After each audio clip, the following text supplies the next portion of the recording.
ഒക്കെ പറയുന്നത് പോലെയുള്ള ഒരിടത്തിലേക്ക്, അന്ന് അമ്മത്തൊട്ടിലൊന്നും ഇല്ലല്ലോ, ഞങ്ങളൊക്കെ ജനിക്കുമ്പോൾ അമ്മത്തൊട്ടിലില്ല, എവിടെയെങ്കിലും കൊണ്ട് കളഞ്ഞിട്ടാണ് അമ്മ അങ്ങ് പോയതെങ്കിൽ ഞാനിങ്ങനെ ആകുമോ?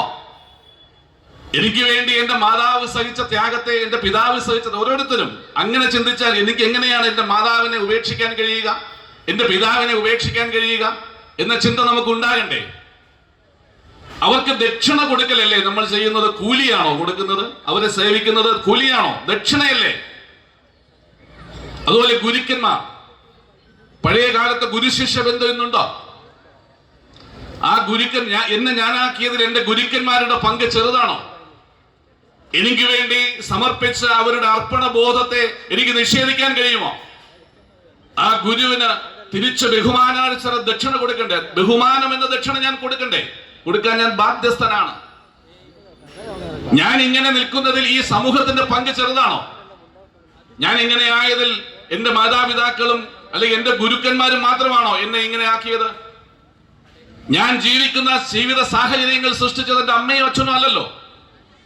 എന്റെ അച്ഛനും അമ്മയും ഉണ്ടാക്കിയ ജീവിത സാഹചര്യങ്ങളാണോ ഞാൻ ജീവിക്കുന്നത്? ഞാൻ ഇന്ന് കടന്നു വരുന്ന റോഡുകൾ, ഞാൻ പഠിച്ച വിദ്യാലയങ്ങൾ, ഞാൻ ചികിത്സിക്കുന്ന ആശുപത്രികൾ, നമ്മൾ ഓരോരുത്തരും ചിന്തിക്കേണ്ടത് ഇതെല്ലാം നമ്മുടെ മാതാപിതാക്കൾ സൃഷ്ടിച്ചതാണോ?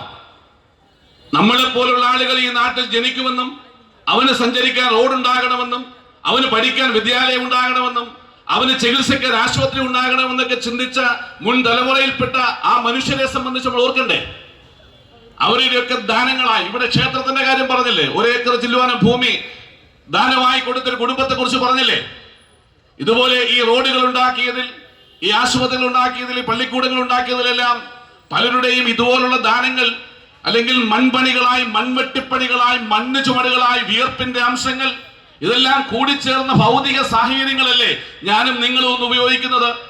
അപ്പൊ അവർക്ക് ആ സമൂഹത്തിന് ദക്ഷിണ കൊടുക്കേണ്ട ബാധ്യത നമുക്കില്ലേ? ഇതൊക്കെ അനുഭവിച്ച് അങ്ങ് കടന്നു പോകേണ്ടവർ മാത്രമാണോ നമ്മൾ?